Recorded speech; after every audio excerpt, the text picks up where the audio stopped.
Selamat pagi para netizen dimanapun kita berada, salam inspirasi bagi kita semua. Ini menarik ya terkait dengan pencalonan Pilgub DKI Jakarta.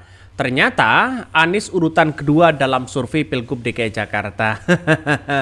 Sering langganan begitu kan ya, Anies Baswedan di urutan 2, 3 begitu. Tapi pada akhirnya ini kan masih bias begitu kan.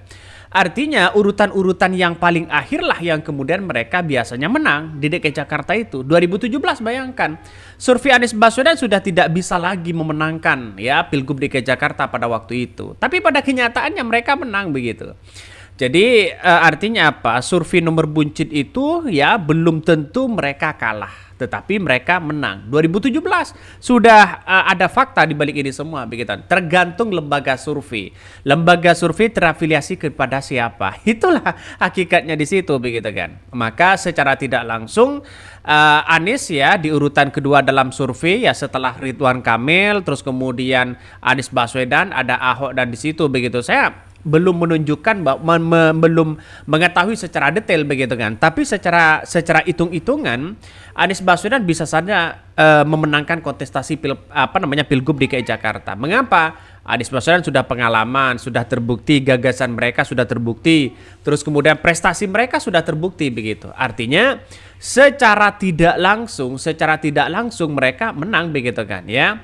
Maka banyak sekali yang mengatakan dalam beberapa top men ini begitu kan ya, dalam kandidat DKI Jakarta 2024. Kalau kita berbicara terkait dengan simulasi di situ begitu kan, Anies Baswedan di urutan pertama memang. Di urutan pertama ya ini 19,8% setelah Ridwan Kamil. Itu kalau secara top men begitu kan. Nah, bahkan dalam simulasi 15 nama ya, ini dalam simulasi 15 nama secara elektabilitas ya, Anies Baswedan di urutan kedua di situ 29,0% dibandingkan Ridwan Kamil 30,5%. Dan inilah Heru Budi 7%. Dan lain dari sini begitu kan, ada Sohroni, ada Ibu Risma, ada Kaisang, ada Erwin ya, terus kemudian ada Bahlil. Mereka di bawah 7%. Di bawah 7% itu jauh begitu kan. Maka kalau ini hitung-hitungan secara detail, maka kemudian elektabilitas itu Anies Baswedan di urutan kedua. Terus secara top min, Anies Baswedan menjadi top pertama di situ 19% begitu. Selisihnya sangat sedikit sekali. Maka dengan inilah yang kemudian saya memandang bahwa apa yang kemudian dilakukan Anies Baswedan untuk maju sebagai Pilgub DKI Jakarta cukup mudah untuk mengalahkan lawan-lawan yang lainnya. Salah satunya yang saya katakan tadi adalah mereka menganggap bahwa Anies punya prestasi ya, Anies punya gagasan, sudah berpengalaman begitu kan ya. Maka tentu ini menjadi off man ya, menjadi kekuatan luar biasa kalau Anies Baswedan didorong untuk maju sebagai gubernur Jakarta. Tapi tentu dalam dunia politik tidak mungkin ya terkalahkan begitu kan. Tapi satu sisi kalau kita melihat dengan sebuah realitas ini, maka Anies Baswedan menduduki urutan di pertama ya sebagai top of mind ya, top of mind. Dalam artian bahwa kandidat yang paling fenomenal di situ adalah Anies Baswedan. Ya inilah politik kita ke depan begitu kan, bahwa kalau Anies Baswedan menjadi gubernur di Jakarta, saya yakin-yakinnya bahwa Anies Baswedan bisa bersaing di situ begitu kan. Bahkan bisa saja ya gubernur rasa presiden nantinya. Ini Anies urutan kedua di survei Pilgub DKI Jakarta, Nasdem bias di Pilpres katanya begitu kan ya. Mantan Gubernur DKI Jakarta Anies Baswedan ada di urutan kedua dalam survei Pilgub DKI Jakarta 2024. Namun Partai Nasdem menyebutkan survei itu masih ada bias Pilpres 2024, Anies sebagai capres. Dirangkum detik.com ya, lembaga Arus Survei Indonesia mengungkapkan temuan jelang Pilgub Jakarta 2024 dalam simulasi 15 nama, mantan Gubernur Jawa Barat Ridwan Kamil justru mengungguli Anies Baswedan. Nah, secara hitung-hitungan kalau kita berbicara tentang Pilpres begitu kan. Pilpres kan kemarin begitu kan. Artinya elektabilitas Anies Baswedan itu masih terasa di situ, masih ada begitu kan. Maka dengan Anda seperti ini, kalau Ridwan Kamil yang kemudian mereka di urutan pertama ini ini perlu dipertanyakan juga karena Ridwan Kamil belum tentu dan tidak punya prestasi di DKI Jakarta pada waktu itu begitu kan ya, dalam artian bahwa jauh mereka. Kalau Ridwan Kamil ya melihat kesuksesan misalnya di Jawa Barat ya dibandingkan dengan Anies Baswedan, saya kira masih jauh begitu kan ya, artinya untuk berlawan dengan Anies Baswedan. Tapi bukan tidak mungkin satu sisi bisa mengalahkan Anies Baswedan di situ begitu kan. Maka terobosan-terobosan baru seperti Anies Baswedan justru ini menjadi diperhitungkan begitu di DKI Jakarta. Masyarakat masih menginginkan Anies Baswedan. Ini dirangkum dari detik.com ya, Lembaga Arus Survei Indonesia ASI mengungkapkan temuan jelang Pilgub 2024 dalam simulasi 15 nama. Mantan Gubernur Jawa Barat Ridwan Kamil justru mengungguli Anies Baswedan.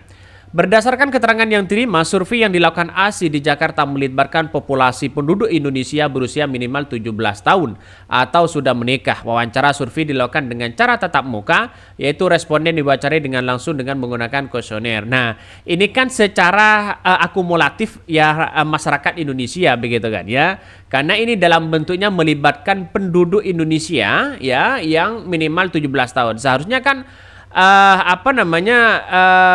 melihat dengan hal itu tidak hanya dilihat dari umur 17 tahunnya begitu kan ya. Kalau bisa di bawah itu juga bisa dijadikan sebagai acuan walaupun mereka tidak punya surat suara begitu kan. Artinya apa? Artinya secara tidak langsung bahwa Anies Baswedan selisihnya dengan Ridwan Kamil kan masih mungkin ya tidak seberapa begitu kan ya. Jadi artinya apa? Kalau kita melihat dengan lembaga-lembaga survei hari ini sudah banyak merilis bahwa Anies Baswedan dikatakan nomor urut 2 begitu kan. Elektabilitasnya. Tapi bukan tidak mungkin ini akan memenangkan kontestasi Pilgub DKI Jakarta. Kita tunggu saja bagaimana ke depan begitu kan. Bahkan salah satu yang kemudian mengatakan penarikan sampel melalui metode Mostek random ya 400%. Bahkan Direktur ASI Ali Rifai menjelaskan dalam pertanyaan terbuka terkait calon gubernur DKI Jakarta 2024, nama Anies mengungguli nama Ridwan Kamil dan Ahok di situ begitu. Lihat saja ini.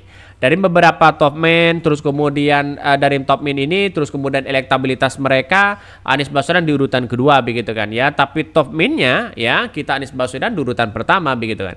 Artinya ada plus minusnya. Lantas bagaimana dengan respon Nasdem? Ini salah satunya ya. Dari respon Nasdem di situ, Willy Aditya merespon hasil survei di atas bahwa menurut Willy survei tersebut lucu karena masih ada bias Pilpres 2024 sebagai capres. Itu saja sudah salah. Nomor 2 kan lucu. Gimana ini ya? Itu common sense-nya adalah ya gini, masih ada bias di Pilpres kah terus melihat itu. Kalau mau lihat nggak ada biasnya katanya begitu kan. Ini kan komentar-komentar netizen banyak sekali pro dan kontra. Artinya survei-survei itu masih diperdebatkan begitu kan ya. Ya belum tentu Anies Baswedan di urutan kedua dan ketiga, bisa saja di urutan pertama begitu kan. Ini selain Willy, ya kontestasi dan dinamika Pilgub Jakarta berbeda dengan wilayah lainnya. Pilgub Jakarta, kata Willy, justru yang tak dijagokan menentukan pertarungan atau memenangkan pertarungan di situ begitu.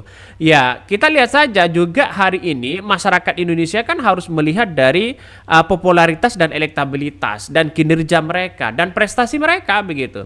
Kalau mereka tidak punya prestasi ngapain juga begitu kan. Misalnya seperti Heru, prestasinya apa coba ya, selama PJ mereka sudah bertahun-tahun, tapi dalam media kesuksesan mereka apa. Nah, karena tidak ada buzzer yang kemudian mendukung mereka, kecewa kepada Jokowi, dan pada akhirnya tenggelamlah ya berita-berita masalah itu. Bayangkan ketika Anies Baswedan dulu lengser begitu kan 5 tahun menjabat, ada seorang PJ Heru begitu, lalu kemudian para pendukung-pendukung mereka mengatakan begini, Heru saja bekerja 1 bulan melebihi dari apa yang dilakukan Anies Baswedan selama 5 tahun. Pret.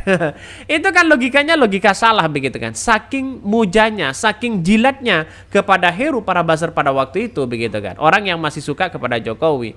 Tapi sekarang sudah banyak dihianatin dan sebagainya begitu, dipuja-puji, akhirnya mereka seolah-olah meninggalkan para buzzer itu dan kocar-kacir sekarang. Tidak ada kabarnya. Itulah dan pada akhirnya kita lihat saja ke depan apakah tantangan seperti Anies Baswedan ini akan memenangkan kontestasi Pilgub ini. Oke, mungkin itu yang kami sampaikan ya. Tonton terus channel Hodari Podcast Rakyat ini karena ada berita-berita menarik dan viral setiap harinya. Salam para netizen, salam inspirasi bagi kita semua. Jangan lupa di subscribe channel YouTube Hodari Podcast Rakyat ini.